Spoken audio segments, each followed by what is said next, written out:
You ask Tiger to calculate. This deals with linear inequalities with one unknown. The final result is x equal or greater than 1. Let's solve it step by step. Simplify the expression.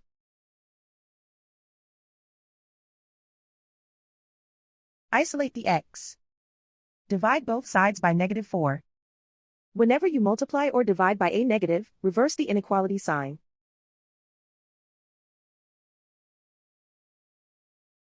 Cancel out the negatives.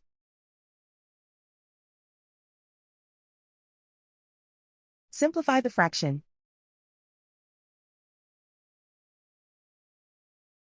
Cancel out the negatives.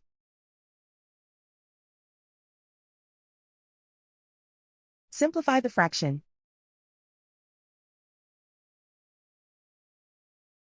Plot the solution on a coordinate grid. And so the final result is x equal or greater than 1.